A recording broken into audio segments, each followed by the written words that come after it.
Hello, everybody. Hi, Jan. Hi. All right, so let's have some fun today. It's been one of those days, so let's do something fun. So, I'm Tonya Davidson, the creator of Jewelry Makers Guild and a fellow maker now of 25 years. Now that we're in 2021, I can say that. And it's interesting because our guest today was one of my teachers, and I was thinking it was last year, but it was actually 2019. So it's been a little bit more than a year. But it's my quest on this podcast to learn in life, to learn as much as I can, to try as many different techniques and materials, and to share those with my fellow artists and makers. So I thought it would be fun to do a visual podcast, not just an auditory one, to find out what inspires our fellow artists and makes their work so incredible. You look at this work and you think, who is this and what are they all about? And that's why I started the podcast. If you're watching this on YouTube, please smash the like button and subscribe. And then you'll get all of the notifications of future podcasts, and you can watch the older podcast. If you missed any of them from 2020, there were 7. They are there now, and you can watch them at any time.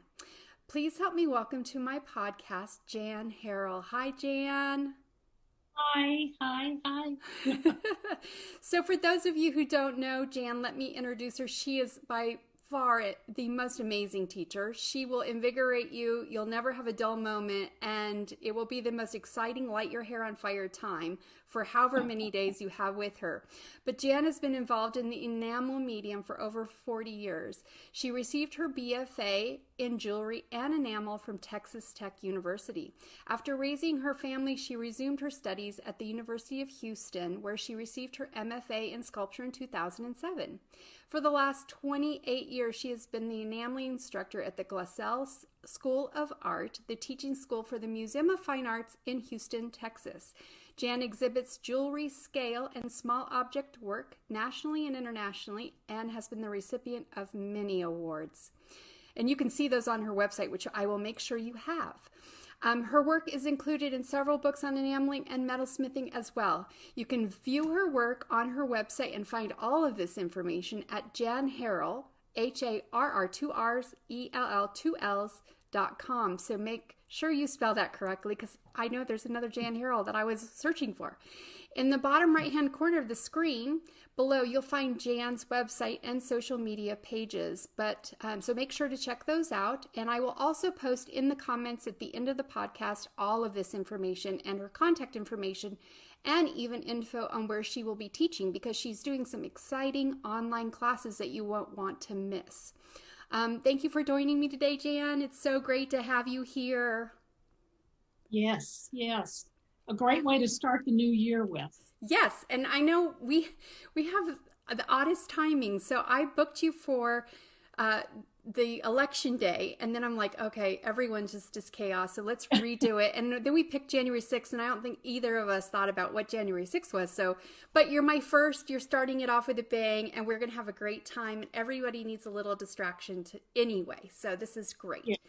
And as we're talking, I'm going to be showing your amazing work and the slides, and and also what you're currently working on. And if there's anything you want to add about the piece of work that I'm showing, just stop and chime in. So I'm sure people would Okay. love to know if there's something that you wanted to add about telling us about those pieces. I love these podcast artist interviews where I get to find out about the artist behind the art. So let's dig in, and I'll start my first question. So, for most of us, there was a spark that led us down that road to creating. It was something when we were little, or maybe even high school or college. And I'm curious if you could share with us what your earliest memory of making art or even enameling is. Well, my mother was a Japanese painter. She painted in sumi painting when we lived in Japan. And living in Japan probably was the thing that was the most pivotal and probably colored my life more than anything. So I was 6 months old to 8 years old. And I think if you look at my work, you'll notice that it's got the colors of Japan in there, which are red and gold and greens and blues. And some people think it has kind of a an Asian theme to it because of some of the minimalist parts of it. My daddy was a tinkerer. He was a great guy, but he loved to take apart stuff. And then we'd watch him to see if all the parts actually went back together. And so I think I've gotten the urge to work with my hands and fiddle with stuff. I just love to figure out why things break and how to fix them, and how to join things together that don't really work together. So. Yes, that's always a great skill. We were talking about our skills today, what kind of skills we have that are, I would say, old-fashioned skills, but also Yes. like skills that you need, like sew, being able to sew. Can you cook some bread from scratch? Can you fish? Can you gut an animal? I don't know, all these kind of things. Like, can you garden? I don't even know if I know how to garden anymore because I've lived in Arizona and we don't have gardens. So these are skills that we really need to go back to and instill with our children or our grandchildren, like how to take apart that phone and then put it back together. And that really helps you with your art, knowing how to think outside the box and connect things that can't be soldered together or that need to be cold connected. And just figuring out how they would fit together. So I find that very fascinating, because looking at your work now, I can kind of see where that fits in. And especially with enamels, I think are so much more difficult because you have to think about, you can't solder, or if you do, what's going to happen when you enamel, and how are you going to put it together, and how is it going to wear so it doesn't chip, and you have a lot more thoughts about the process. So I love... Go ahead. When I was at Texas Tech, which was, 800 years ago, but I didn't have enough money to buy stones to set into my jewelry work. I mean, I just didn't have the money. My mother was giving me silverware to melt down so I'd have enough stuff for casting class, but she didn't have any lapis. So I thought I could make lapis-like pieces in enamel, and that's kind of how it all started out. I just needed something that was going to jazz up patinas and silver because it needed some color in there. Yeah, it's a good thing you chose lapis, which is the easiest color probably, along with green to enamel, and not a ruby. You would have been disappointed. So I always think about a person's work as a perfect quilt or a perfect stew, that goulash that Grandma would make as you put all the things in it. You were like, Mom, Grandma, where's the recipe? And it was just perfect. And so when I look at someone's work, when you talk about your father tinkering, you start to think about all the people that were part of our lives that make us who we are and who our work is. So who would be that, maybe besides your father, or do you think just your father? Oh, I had a really good high school teacher. And this was back when you could have torches in the classroom. And so I had a half a semester of the year was spent doing jewelry work, and then the other half was doing enameling. And I just fell in love with it. Wow. I mean, I just went, this is it. And my mother was a school teacher, so I always knew I wanted to teach, and I wanted to share the love of enameling and metals, how to work them together, because I think sometimes it comes off looking a little bit too hard to do, and it's really, really easy. It's really easy. That's what you say. Mostly easy. So I would say that probably my high school art teacher was very pivotal. When I went to grad school, my professor was Val Link, and he's passed on since then. I was his last graduate student, and he was the master of construction. So I did casting when I was an undergraduate, and I liked it enough. But building something, and then if it goes bad, you can just fix it that day. You don't have to wait to make a wax and all of that. So I got kind of bored with the casting process. So I would say that Val Link influenced me a lot in helping me to refine a lot of the cold connections that I've been using now for the last, 10 years in my work. Yeah, it's beautiful. I wish I had enameling in high school. I had just had wood shop, which is what I took because I didn't want to take home ec. I didn't want to learn how to cook. I wanted to do something else. And they had auto, repair, but I didn't think that was something I was interested in. But wood shop was pretty good. I built a little bookcase. It was good, but this would have been so much better. You're so lucky. Yes. I think the best art is made by people who have something that they need to communicate.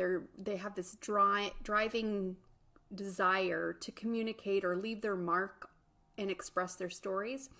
What are you trying to communicate through your work? What is your driving desire? Well, I hate to say it, but I really like humor. I'm not going to make a statement about world peace, I don't think, but I like these, like this particular piece is called the Manifier, and it's a very long spiculum form, and it's what a man would hold in front of his junk, so it would look bigger. So some of them have some hilarious connotations to them. I also like stuff that doesn't really work, like the teapot series I've been doing lately. There's really no handles on them that you can touch. They're just objects that have kind of a pleasing form to me. This particular piece was done for my father. He died at that particular time, and the hands are tied so they don't go any further. Wow. I like using traditional techniques in enameling. That one was champleve, and they're beautiful techniques, but they can be,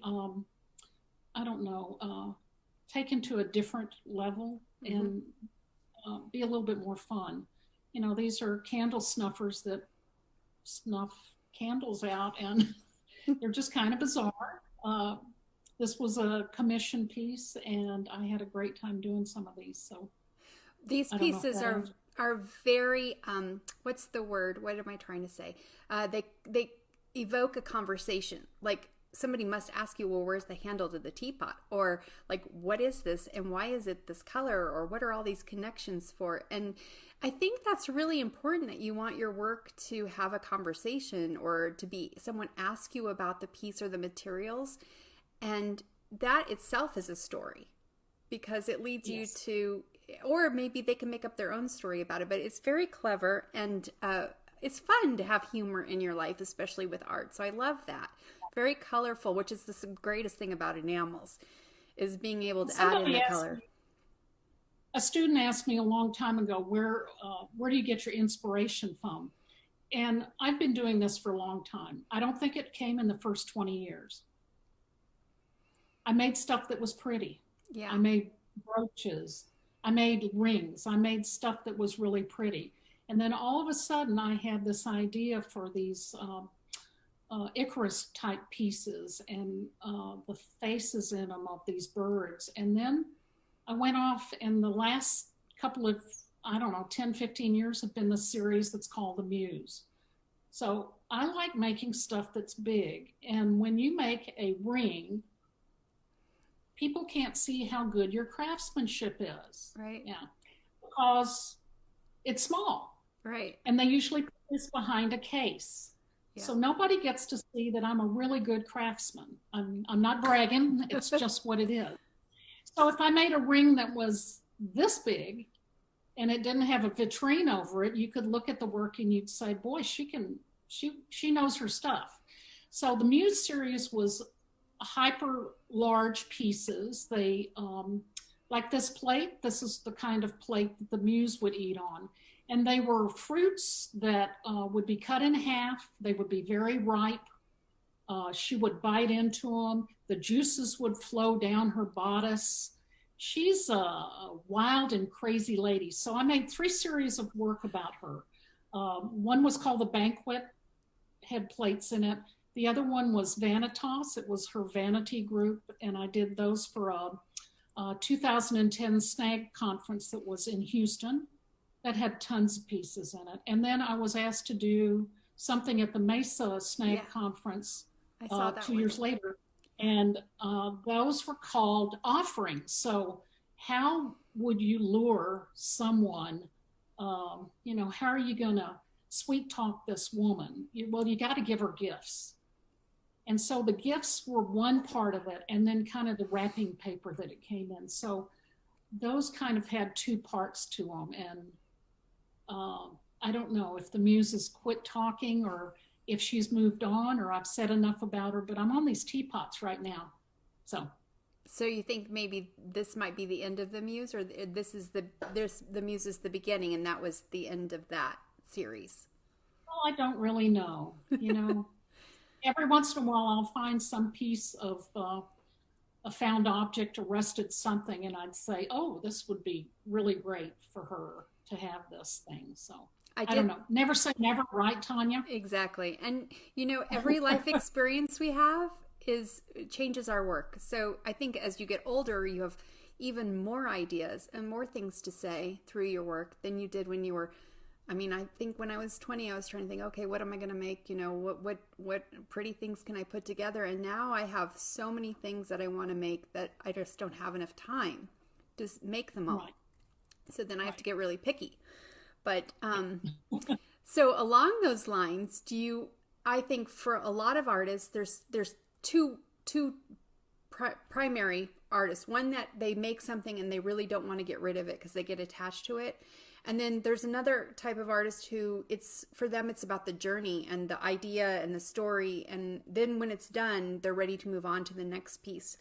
Where do you find yourself with your pieces? And has it changed? Well, I always say the puppies need homes. I can't keep all of these guys. When there was a gallery in town that I was associated with, I would make stuff for them, and that was a great thing to do, but it shut down. Basically, a lot of these pieces are at my house, like the one behind me. But there are a few of them that I just can't part with, that I've fallen in love with, and I'm glad I've kept them over the years. But I like making this stuff. The process of doing it, the commission pieces that I get to do because somebody's seen something like this and they'll say, well, I'd like something in the realm of that. And then they just give me free reign to, give me a color scheme and I'll do it. Yeah, I think that's really important to have that stuff with you, in your house or you wear it, because I think you should always wear your own work, and because you're your best billboard. And so sometimes I'll make a piece and be like, well, that needs to be worn by me because it will generate more interest. And or having these big pieces in your home or at your school. Yeah, great idea. Yes. So how did you come about falling in love with enamel? I know the story about the stones, but how did you find your way in deciding that was what you were going to do as your main medium? I know you do a lot of other things, but then also, how did you decide that how did you know you wanted to teach that? Because you said you knew you wanted to be a teacher, but how did you know you wanted to teach enameling? And then how did you get joined up with this amazing school? Well, stuff happens. The universe talks. I love the fact that in jewelry, when you draw a design, it's pretty much going to be what you envisioned. In enameling, we call them all the time happy accidents. Yeah. So you don't know what the thing is going to do all the time. And I like that part of the process because sometimes it's better than what you thought it would be. I love the color in it, but I'm not drawn to it because it's shiny and looks like it's precious. It's just a contrast with the patina and the textures that I do. I use a lot of red. I love my reds. I think just because it's hard and because I can build stuff in metal, I'm not relegated to doing the spun bowl or the panel or the small piece that's already, a stamped out part. So I think because I have the skills to build the metal part for it to go into, and because that's what I teach at Glassell, they have to, even if they didn't want to do any metal smithing, if they make it through about 2 semesters, they're coming along. We're gonna teach you how to do something. Put that saw blade in. So I like the coexistence of both of those techniques together. And it was just kind of a fluke that I ended up at Glassell. I had taken time off to have 2 children. And back when I left Texas Tech, everything was that pretty Scandinavian polished metal that you never touched. And I think I got I was given a gift of a Tom Mann piece.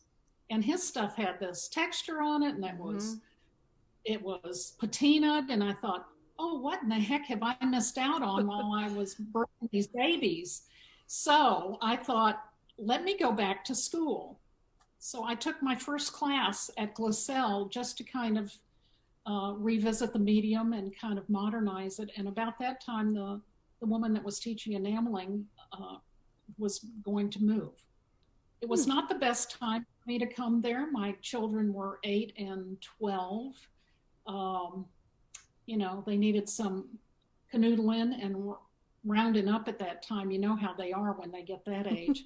But it's the best decision I've ever made. Was it put me in with such wonderful people. It gave me the ability to invite really famous enamelists to come down and show me their craft, and also to enrich the program for the people that have been taking my class.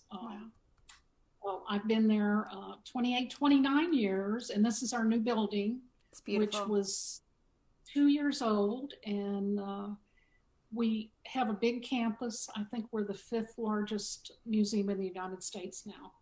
So there's a lot of artwork in Houston, and that's our hammer room. I mean, we got to kind of trick it out the way we wanted to for a few of the things. And I've been teaching with Sandy Zilker for years, and if it doesn't have color in it, you know, Sandy's not going to do anything with it. So we have colorful chairs, and it's pretty nice in there.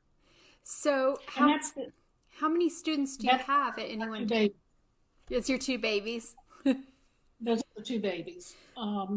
We get people who are, I don't know if I've had anybody that was under 20, but most of the students that come to me are from, 45 to 75. And they've already done their thing in life. They were working at Shell, or, you know, they had a career in geology, or they were a doctor, or I've had a couple of psychiatrists. How's their work? Well, you know, I'm very careful the way I talk to them. But something with the other side of their brain, and they come here to do it, and they're very competitive. I mean, I can't let go of that. So it's been a wonderful experience because as Sandy, my cohort in crime, will tell you, it says art school on the outside. And we're not just a studio that people come in and they make whatever they feel like. That's not what we do. So we have a theme for the work. They have an advanced project. We do samples, but it's not just a place they come in and make stuff so they can have an Etsy account. Right. And we're very, very critical about that point. They can make all the stuff they want to while they're there because that improves their skills. But it's all about taking it to another level where you have something to say about your work, and it's not just just cranking out the stuff. Now, the program is like a 14-week program. Is that what you said? It's a 14-week program. We meet for 3 hours once a week. We're also the art school for a private college here. And so we get some younger folk that come over here, but they're usually just taking the core, like a drawing and design class. So there are some prerequisites. And if you do the whole gauntlet of courses, it's 96 hours and you get a certificate of achievement. Wow. So it's not a real degree, but I would dare say with our small teacher to student ratio, that's a wonderful, I can't brag about us more. And a lot of people go on to get undergraduate and master's degrees. So I'm always filling out some forms for them to go to college and try something else. I'm I'm really proud of the students that have gone on. That's great. This good. And I love that you have a program that you're teaching, because I've taken many classes from like the local places, and most of the people that enroll there are just doing it to use the studio. So then the teacher stops teaching because they've had the same students in the class over and over and over again. And then there is no objective. And so the new people drop out because they didn't learn anything, and the old people just stay because they're using it as a studio. So I love that you guys have some sort of, process, and you're teaching, and then that you have goals for the students to learn. It's really wonderful. And it looks like an amazing space. It's pretty amazing. It will outlive me because it's made out of concrete, and I'm not. It is beautiful. I love the grass that was growing. Is that on the roof, or is that just on part of it? Yeah, that's cool. There's a ramp you can walk up, and at the very top, they have a covered area up there. So it can be an exercise routine too. Go out and get a few steps in during the day. Yeah. So do you have a favorite technique? Well, your MFA was in sculpture, so this is probably a stupid question, but do you have a favorite technique with your jewelry making, or even your bigger pieces besides enameling? Something that sets you on fire when you get to do it and you really look forward to it? I love fold forming. I love my hydraulic press. I just like beating metal, I think those things, etching, because I use it also in jewelry and enameling. I love to etch. And we've got a setup now at school that we're doing electro etching. Yes. So, teaching makes me be better because I want to pass on the most current, best information possible. And, maybe I don't want to learn how to do grisaille, which is, painted black and white. But if I send a student out and they don't even know what that is or haven't tried it, I feel like I haven't done my job. So I try to show them everything. And I always try to put some color in there. Yeah. I love it. I love it.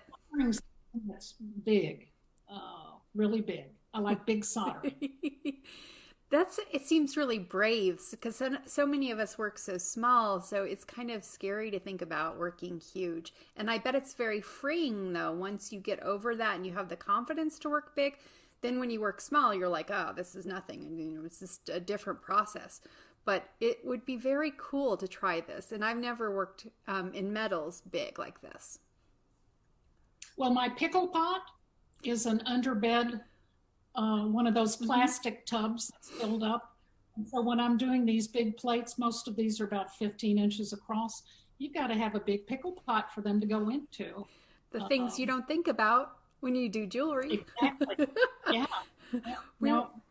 Before we started, you and I were talking about torches. It's the same thing. Like, you can't do a butane torch on these things. It's like, you got to have some power and be, a whole different set of criteria, but it's the same process. It's the same idea.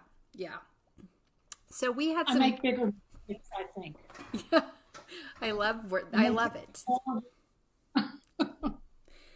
So we had some questions from the members when I had put it up back in November, and so I thought I would ask you those questions.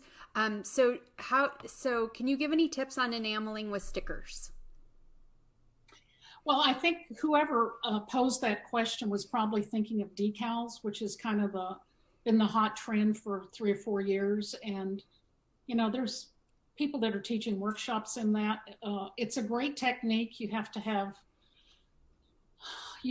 the right kind of printer, the right kind of paper, and you have to float these things on and let them dry. And then it's not much more magical than that. But if you see the stuff done, it's so much easier. You can read a book on enameling, and there are very many good ones. But once you see somebody do the process, you go, oh, that's not so bad. That's not so bad. That giant hairbrush that went by had 5 layers of decals on there. Oh, wow. So in order to get the depth of color that I wanted for that to read, I put one down, fired it, put another coat of enamel, and I kept layering them on top of each other. So there's a lot of fun stuff to do with some of the new processes out there.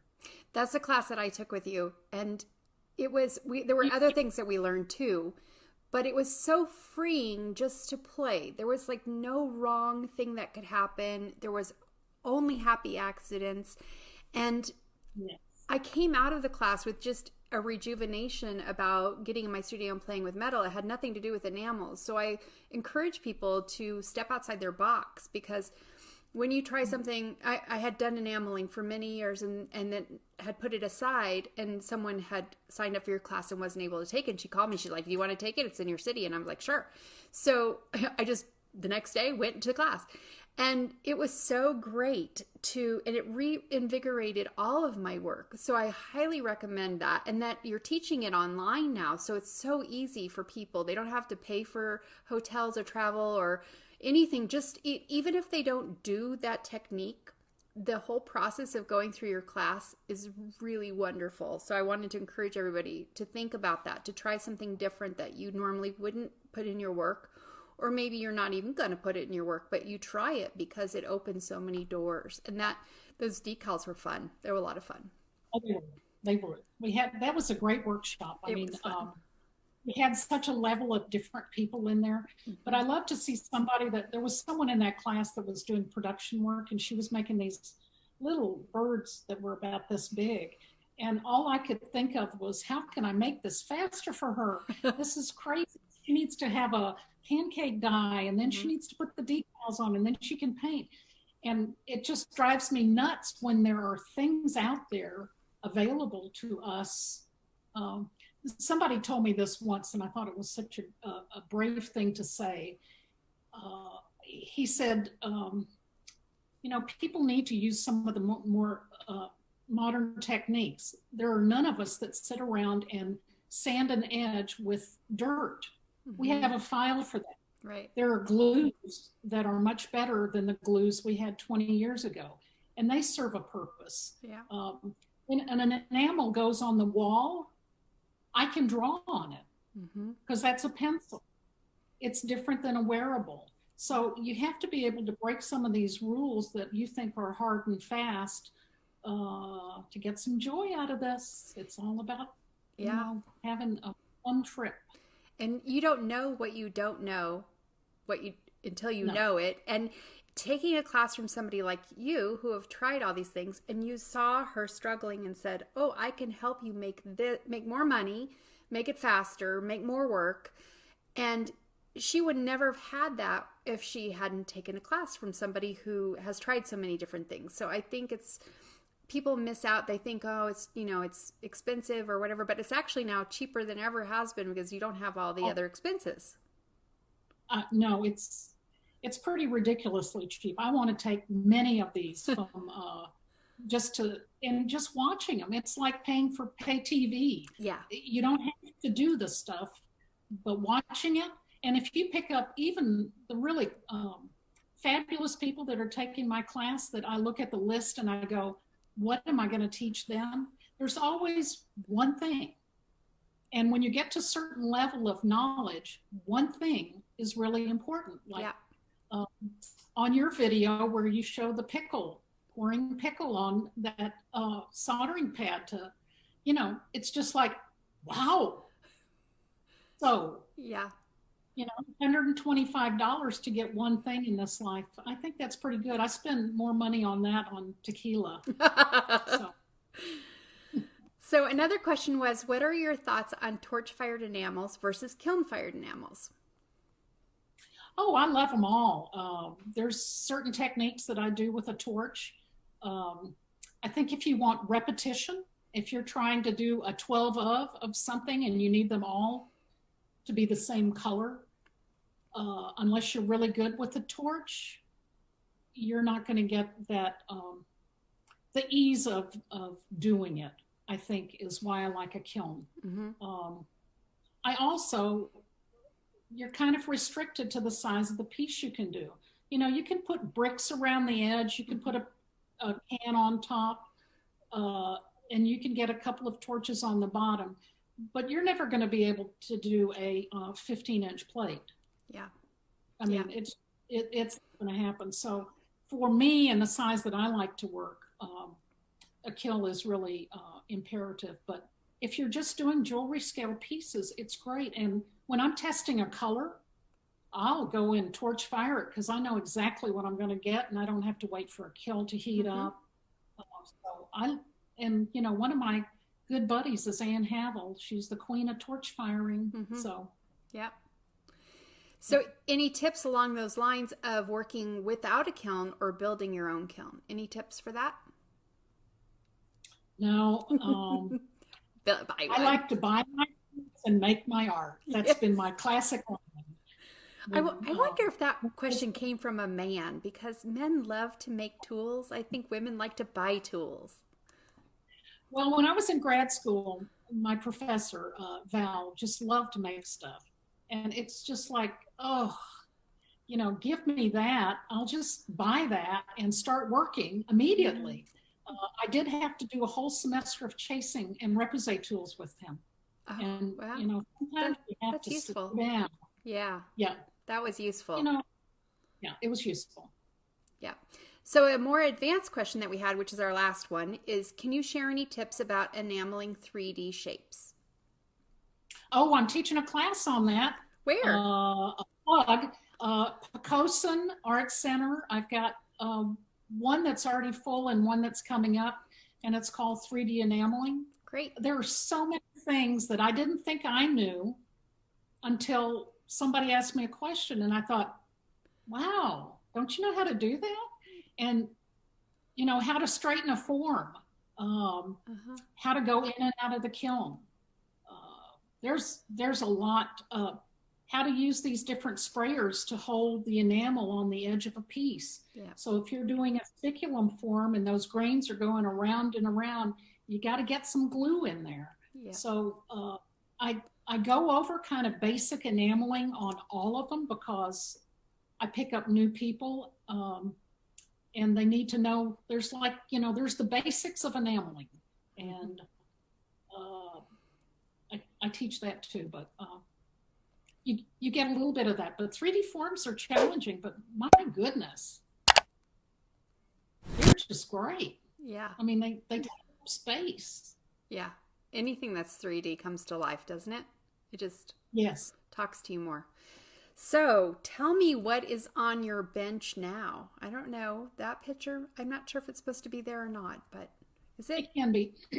Oh, that's all the stuff I thought I would finish. And then just got sidetracked. There's something about completion during the COVID thing that has just eluded me. Yeah. I thought every one of those pieces would be set and done, but I'm still just moving them around. I started a series that for some reason I picked out, I'm making 50 leaves. Oh, wow. And it just occurred, and I don't know why I picked that out of my head. So they look like those, but there's more of them. And they're fairly large. They're probably 4 inches. They're fold formed. They have a soldered piece down the center, and then they're enameled. But, you know, sometimes I don't know why I do things, but I think the fact that I picked 50 of them has something to do with the 50 states. So just wait. Oh, something's coming up. That's going to be cool. Yeah. Yeah. But it got really hot. It's something, I have to hammer these out in the studio that has no air conditioning, and I have a 500-pound anvil out there. So I need cooler, which is like now. I should be out there. Yeah. And it's raining today, right? Yes. Yes. Yeah. I was going to ask you a question about that. What was it? Oh, I don't remember. But one of my words for this year was finish for 2021 because I'm not a finisher. So I have to learn to finish my work. I have drawers and drawers of work I've done that I haven't finished. I have a real problem. So if you figure out the answer or a solution, pass it along. So those deadlines, you know, I have a deadline to finish something. So I had a couple of commission pieces over this sequestered time at home, and the minute I got it, I didn't want to work on anything else. I just worked on the commission pieces. And I thought, well, that just puts this off a lot longer and made me happy. The commission pieces were fun. That's my bag of inspiration. I collect stuff. Students give me pieces. They always say, this looks like something you could use. And when I'm really having a, dead moment, nothing's coming in my brain, I've got 2 trunks full of this stuff. And I'll go through there and look at the stuff, and it always elicits some kind of an idea. Mm-hmm. And then I bring that part in the house and I put it on the dining room table and I kind of do a dance around it, and I'll pass by, and then all of a sudden, something will talk to me and I'll think, oh, that's where that thing is going to go. So your muse, because my next question was, what do you do to prepare yourself for a creative day? And so your muse might be that trunk, the 2 trunks. It might be the trunk. Back when we were out and about, it was hot yoga class, and then I also did a boot camp, and I walk now. But physical activity is always good, because when you're trying to think of something, that's not when you're going to get the idea. It's like when you're sitting on the commode, when you just roll out of bed, when you're hearing a boring lecture, that's when the ideas come to you, and it's not when you're directly thinking about them. But those pieces, and I'll edit them. Some of them I look at them and I think, why did I have that? And I just need it out of my vision, so I'll get rid of stuff. When you say get rid of, do you give it away? Do you put it in a different trunk for another time? If it's metal, I'll sell it to a metal supplier here that buys junk. That's where I take all my things that have gone south on me, like enamel, and I just take a big load over there, because you don't need to look at your mistakes all the time. Yeah. You should get that out of your vision, so you're not reminded that that piece went bad. So I kind of fill up a trash can, take it over and sell it. And then sometimes I get reinvigorated by just looking at this stuff. That's a great idea. Great idea. And like you said, you don't need to be punished any more than the actual process. So what does your perfect studio day look like? Well, I get up. I really listen to a lot of podcasts, because listening to music I guess it got on my nerves, and I thought I could actually be learning something maybe. So I listen to podcasts or books on tape. There's a couple of podcasts, I can't remember them now, but she's got the most melodic voice and she reads books. Phoebe, I don't know.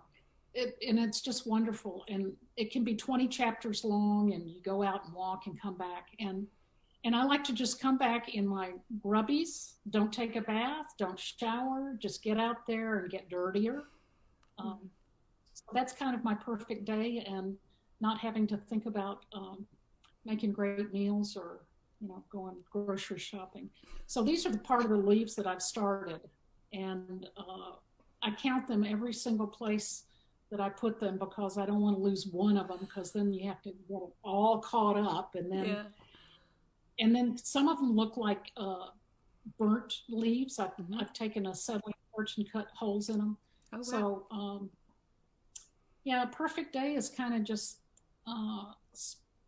just going in and out of my studios and working on stuff. So switching hats, how do you manage all of your business tasks, such as marketing, packaging, shipping, sourcing, teaching, with being able to make work? How do you have like certain days of the week that you do it? Do you do things in the morning and then work in the afternoon? Do you have a process or a strategy? No, I'm the worst marketer. I don't market my work. When it was at a gallery, that was nice, because that's what you pay the 50% for, is them to market you. I spend more time worrying about my students. I spend a lot of time teaching, figuring out what I'm going to teach. And that just comes, but I kind of use those as breaks between hammering and soldering.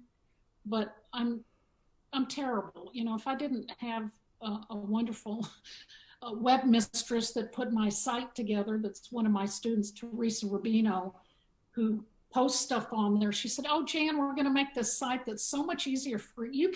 You can put stuff on there." Well, maybe not. no, I'm not good at this, but my joy is making one-ofs. Mm-hmm. Um, I've made the 12 of a number. I've done all that. Some other body part is going to fall off soon between the hands and the neck and the legs and everything. And I would rather spend time making something that took me 2 or 3 months to do than a whole bunch of little stuff that is not as meaningful to me. Yeah. But I can still, I can still do the jewelry. And it's kind of nice working on a smaller scale every once in a while between the big stuff. Yeah.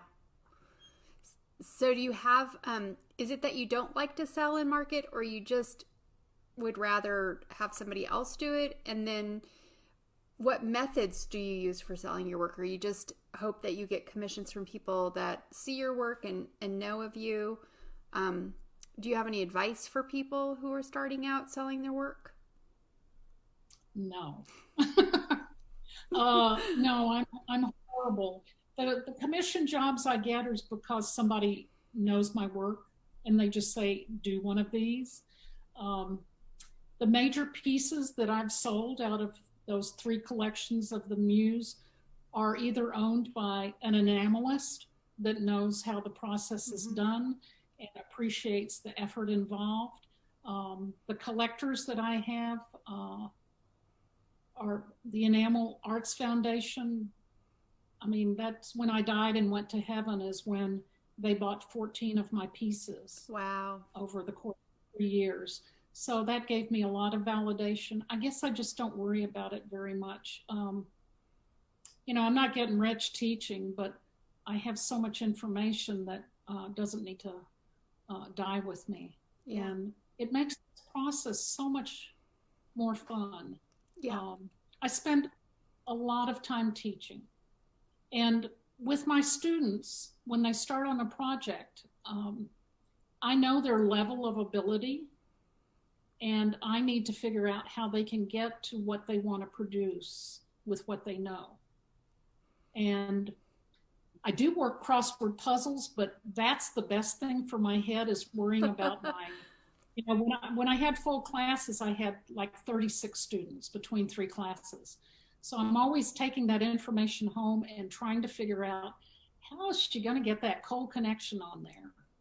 And then it brings up, I take that information and maybe build on it for something that I'm doing. So Yeah. I'm really bad at marketing. All my friends will tell you that. Jan, if you just spend a little bit of time doing this, I don't want to ship the stuff. I don't want to package it. Yeah. I do it for show. I don't know. That's pretty bad. No, I mean, you know yourself and you know your limitations and you know what you love to do, and you're really, really good at teaching and invigorating other people and inspiring them. So if there's no need to do it, then why punish yourself? Why do something you don't like? Life is way too short to do things that we don't enjoy. And I've had many people say, well, why do you teach? Why do you give away so much information? And I just have this inner need to help other people. And if I see someone struggling, I have to try to help them. I don't know why. And someone said, well, is that your ego talking? And it's like, it wasn't about me. It's about watching them and, oh, hey, I have this idea, this thing that will make your life easier. Let me tell you about it. And that's really where it comes from. And I don't make any money at it, like this podcast. I just wanted to really talk to other artists and share how great they are because I've met them or I know of them, or maybe their work intrigues me or inspires me. And there's nothing that I'm monetarily getting out of the experience. I just love doing it and connecting people too. That seems to be, yes. So if you know what makes you happy and you can still eat and you have a roof over your head, you don't need to go market or do shows or things you don't enjoy. It probably would, no. So your art would probably suffer for that anyway. Yeah. So tell me. Tell me a little bit about your studio, because you also have a home studio, right? I do. I've got an indoor and an outdoor, which is crazy, but it really works. The outdoor studio is where I do most of the enameling, and it's because enameling can get really messy.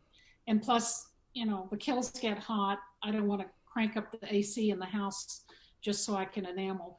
And it has a dirty side where I have my big grinders and all of that. So I have 3 kilns in there. I use that the Paragon at the end the most, but the one that's closest to the front door, that is like ancient. They don't make that one anymore. It's 40 plus years old. Wow. And it's a workhorse. And I thought I was going to get rid of it, but then that's just bad karma. It's kept me going for a long time. This is the inside studio, which is kind of where I do my little metal work. It's probably only 12 by 14 in there, but it's really well organized. Not like you, Tonya. Tonya, in that color coding, my gosh, I gotta get that done. But I do my soldering, and I have my bench in there, and it faces out onto a window, so I get light in there. It's got a TV set because I watch a lot of crap TV also. So that's kind of my little piece of heaven. When you say, and I find that on days that I'm crap TV, like British series and stuff that you can listen to, but you don't really have to look at. Yeah. And on days that I'm doing metalwork, I don't do enameling. My head doesn't wrap around both of them. So it's either an enameling day or it's a metals day. I see you have a lot of saws there. Well, you can't have enough. Be calling the kettle black. Have you seen a hammering stump over there? It's got like, it's got a lot of. Did I go back? Maybe I didn't even put that in there. I don't think you gave me that one. No. And then, since I've been doing the Zooms, I've had to up my game with technical stuff. But boy, I get in there and I teach for 2 hours, and then you have to clean it up again so you can do it again. But I really enjoy this, the interaction and being able to have everything right there. I just reach into a drawer if somebody asks me a question, and I just, show them. Or nobody knows what the scale of these pieces are if it's not with you. So sometimes I'll come and put it right in front of me, and they'll go, I had no idea it was that big, Jan. Yeah. Like this is one of the larger pieces, but that's big. Yeah, it is big. I have a normal size head. But that's a big piece. Yeah, we were talking before we started about how I don't think most students realize that when you teach, especially if you have to put together kits, it's like months of work, and then ordering and receiving all the different boxes, and then putting all the stuff together, and then you've got to pack up all of your tools, schlep them to class or take them there, and then you got to schlep them home, and then find the energy after you've taught, which when you teach, you're giving so much, and then have to unpack everything. So you lose all this time. So the online classes, even though we all miss community so much, is really a benefit both for teachers and students, because like you could press rewind and watch it over and over again if you don't get it. And then also being able to, when you take a class, it's over with after those 1, 2, or 3 days or whatever. And you don't really feel like you can ask the teacher something. But online classes, you can come back and say, hey, I got lost on this step and it's not working for me. How do you figure it out? So there's a lot of benefits both for teachers, because then you can teach even more and you have even more energy to teach more classes. But I love this, that you can, like you said, if somebody asks you about a saw, you have like 6 of them, not the one you took to class, but 6 that you could show. So I love that. I love it. And I'm so glad you're teaching online, because now I can take another class from you. So that'd be fun. And I love tools just like you do. So I am definitely a tool. Take all that stuff with you, but it's not a bad thing.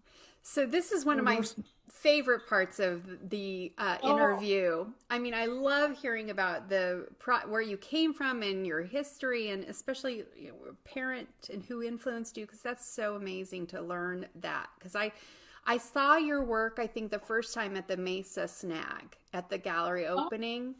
And then I was so intrigued, like, who would think to make this big cupcake in this cage? And, like, who did this? And what's in her brain? What drives her?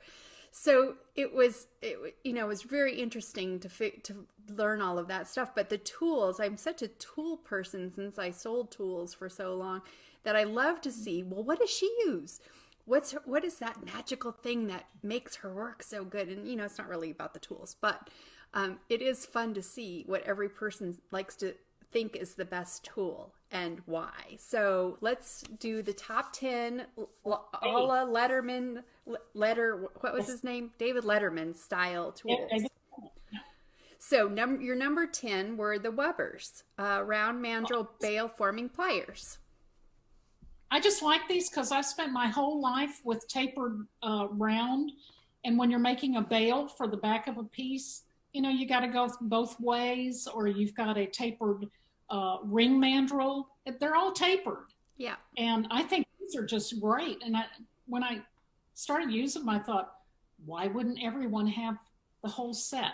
So they're not very expensive and, in the range of expensive tools. So, and I teach a lot of doing bales on the back of pieces. So it makes it easier at school. We have a pair up there. So anytime someone's making a bale, I'll say, go get that. So they make really good tools. And I've been working on this teepee series. So they're little teepees and they're cones, and you don't think about how difficult a big cone, a cone is to make when you only have these round pliers, but the Webers make these different size cones.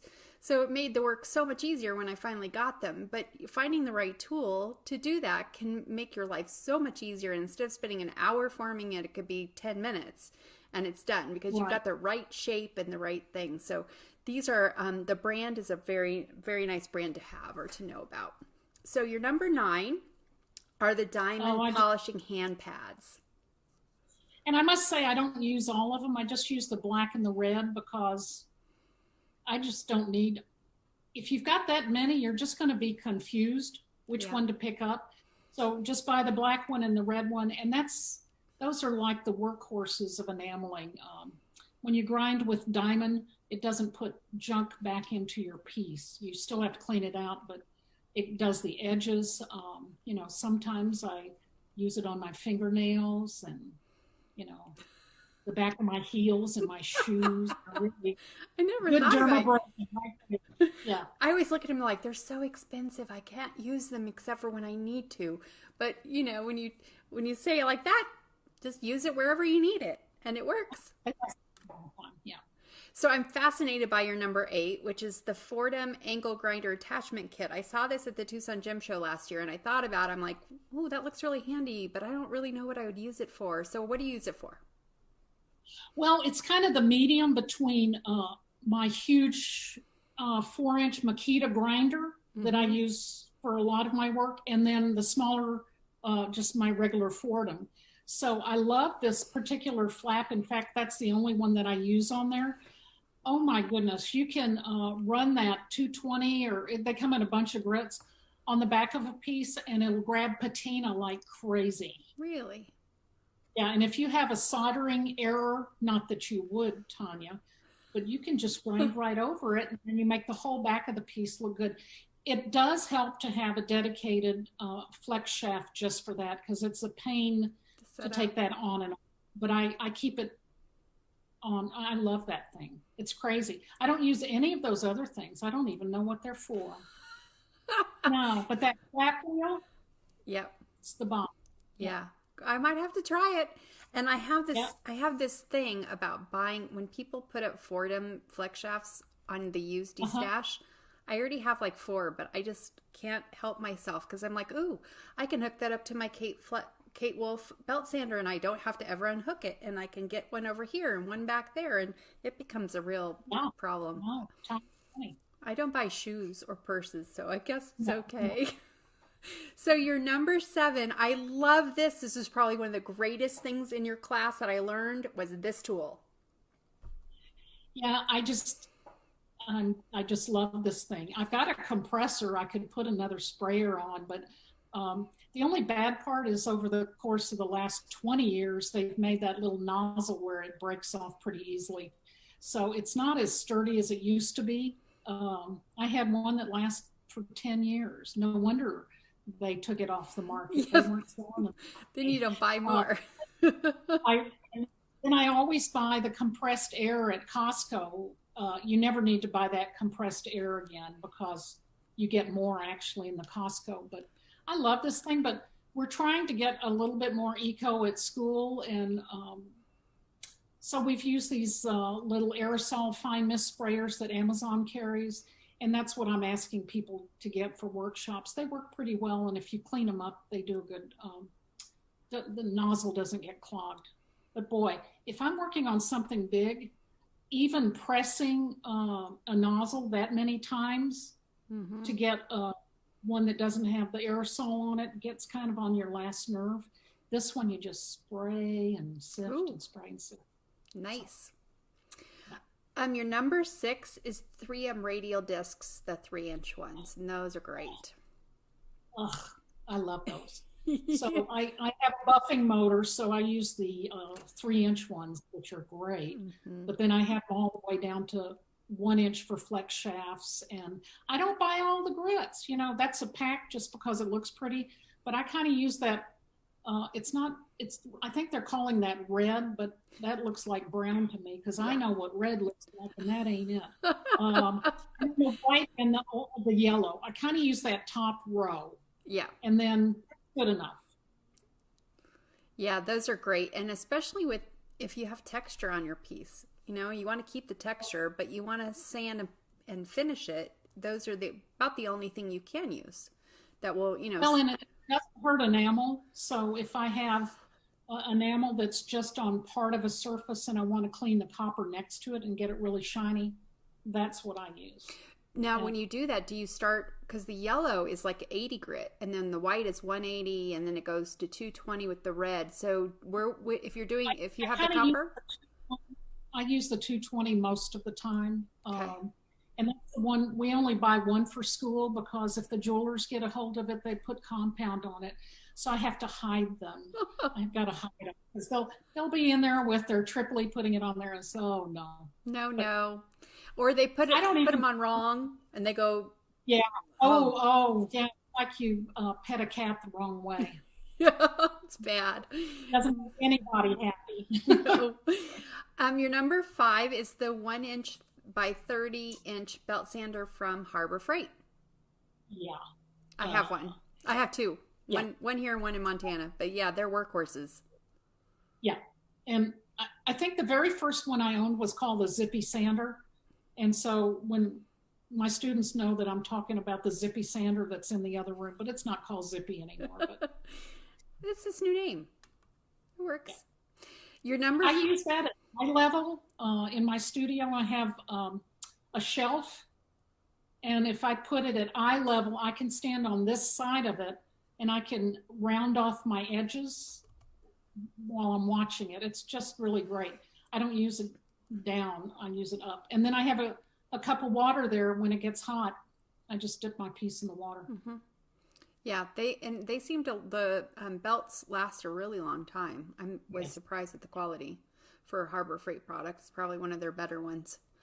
Your number 4 is the Bonnie Doon 20-ton manual classic hydraulic press. I love this thing. Yeah. I also teach pancake die cutting, not as good as Jane Redmond, but I'm okay. And so I use it to cut out multiples for hydraulic pressing. I just love that thing. Yeah. And at school we have the electric one, which really will spoil you. You know, you go up and it cuts it, and you go down. You know, I'm hoping that this is keeping my arms from wiggling quite as much. You're getting some ooh, ooh, ooh. Yes, in there. That's a lot of work. I Yes. once decided I was going to make 45 of these Christmas stars for my Christmas cards to send out. And that was a lot of pressing. And afterwards, my wrist hurt. And I said to my husband, I really like a power one. He's like, okay. So I got a power one after that. But I've never made another 45 ornaments again. So your number 3 is the Swanstrom round disc cutter set with the center positioning die set, which I think is the best part. You know, how many hours have been spent by people trying to saw out a circle? And if a circle is not perfect, your eyes can see it across a crowded room. You'll say, that is not round. And these are wonderful. Yeah. I just wouldn't know what to do without them. I mean, who doesn't need round for everything? I was just using it today. I'm capping off some pieces of tubing so they can be put on something. And, you know, one of those is just the perfect size. Yeah. And, even forming, using the die itself or the cutter to form bezels is a great way to use the tool too. So sometimes if I like the oval set that they make, I'll use that for all my ovals, forming my bezels around it. So that you're not really using it to cut out, you're just using it as a mandrel, if you will. So there's multiple uses. And if you think about how much time a good tool will save you, even though this is an expensive tool, if our labor is our most expensive thing, and if it's something takes you 15 minutes to properly cut out and file, where it takes you 1 minute or 2 minutes to pop this out, you're really going to pay for this tool pretty quickly. And if you ever want to destash it, you're probably only going to lose 10% of the value or less to destash. This is really just like an investment in whenever you're making your stuff. Actually, I like to have the same tools at school that I have at home. So if they break, I know how to fix them. Oh. And we had been using a cheaper disc cutter that was getting bunged up all the time. You know, they just didn't last. And when I mentioned that I really wanted one of these, we thought it would be gone in a semester. It's been a workhorse and people really appreciate. I think the only thing that we've done is broken that very small one, which you can buy more of those. And the centering discs are great because we can make washers for things. It's just great. And I think we've had it for 4 years. Wow. Which for a classroom situation is amazing. It is amazing. Yeah. You always expect something to get broken right away or a part go missing, or if you don't use them right, they can not be sharp. And so that's great. It's really great. Yeah. So your number 2 is your kiln, and that's Vasella. This is a model 16. And so this is a top loader, isn't it? Yeah, I needed the front loader. But okay, so you use a front loader. I wouldn't know how to use one of those.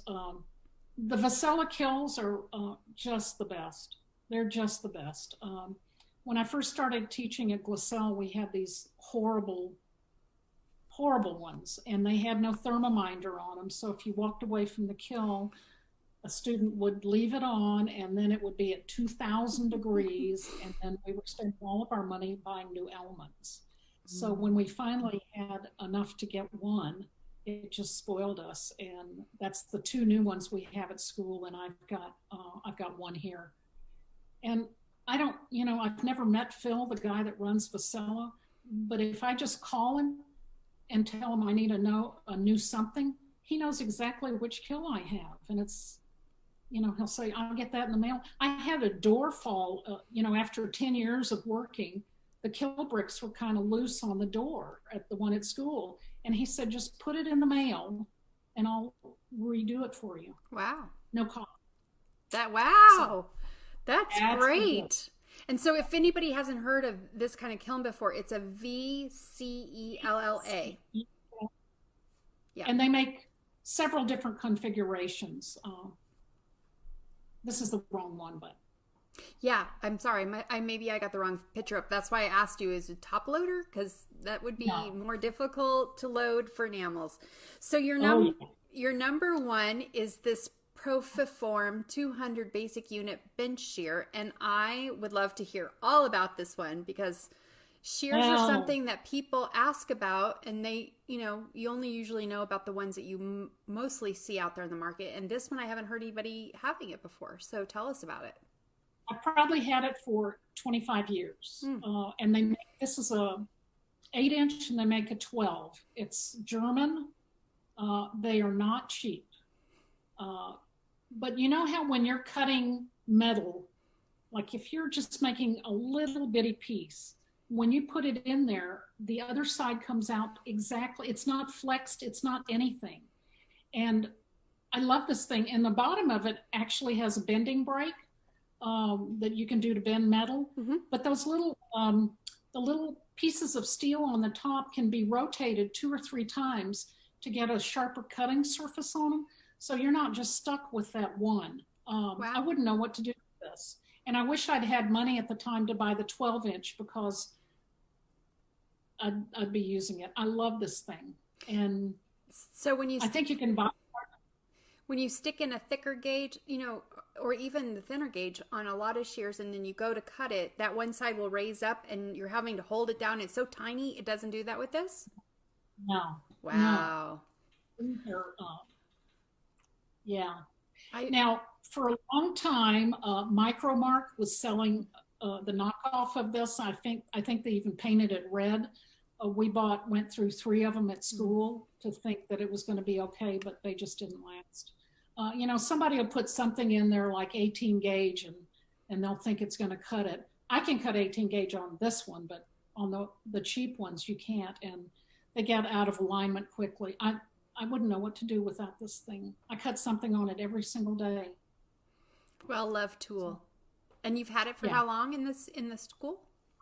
25 years. Wow. That's amazing. Back when it cost about $900, which was a lot of money. Yeah. But it paid for itself. Well, I was going to say, how many times would you have replaced it by now, and how much more expensive would it have been if you didn't have this one? So good tools pay for themselves, usually. I can't believe I got something you didn't have, Tonya. I don't have it. Now I have a little bit of tool jealousy, and I'm like, you don't need to buy another shear. But maybe I'll sell another shear, one of my shears, and buy this one. It's bad. I was thinking this is why you shouldn't do the top 10 tools, because you have a little bit of green jealousy sometimes. So I wanted to thank you again for your time. I'm so appreciative, and I can't wait to see the rest of your Muse projects and where she takes you, or he or she, or whatever gender your Muse is. And so I want you all to check out her social media pages and her online classes, and hopefully someday she'll be traveling again to do in person. But until then, you can do the online classes, and I'll list those websites where you can find that information. I'll post in the comments at the end also her contact information so that you have that as well, including her website. And if you have any questions about the tools, please post those, and I'll be happy to send you the names and the links, because some of those words or names are harder to understand if you don't know that Proform. Shear, you would know what to look for. So, and please, again, if you're watching this on the new YouTube channel, hit and smash the like button and subscribe, so that we get more people seeing it and seeing these wonderful podcasts that the artists have given their time to share their work and their inspiration. And leave me a comment too. So I'll also would love for you guys to follow and like my pages, where I share videos on techniques and tips and tutorials for free, and I'll post those links as well. And I also, lastly, have 3 other groups that you might want to check out. One is JMG Tools for Sale, which stands for Jewelry Makers Guild, Tools for Sale. That's on Facebook. So if you want to de-stash something, or you make a tool and it's brand new and you want to sell it, you can post that there. Also, Tucson Gym Show happenings, which unfortunately the gym show isn't happening this year, but until April. They moved it to April. So if you want to hear the latest and greatest about the Tucson Gym Show, I always post information there. And because I live in Tucson, I share also restaurants and things that are going on in the city that you might want to check out. On Instagram, we do have a Jewelry Makers Guild page, and I would love to share your videos and your tips. If you want to tag me in them, I can see them and reshare them on the Jewelry Makers Guild page. So it'll give you a little bit extra connect to followers and likes. So I want to thank you again, everybody, for attending. We'll see you in 3 weeks. We're not doing it in 2 weeks because of the inauguration. I actually learned a lesson on this one. And so we'll be taking a 3-week break, but we'll be back in 3 weeks with the next podcast interview. And I'm just so grateful, Jan. Thank you so much. It was so great. I learned a ton. I can't wait to take another class from you too. So thanks again. Thank you. All right, y'all, go out and make something at your bench.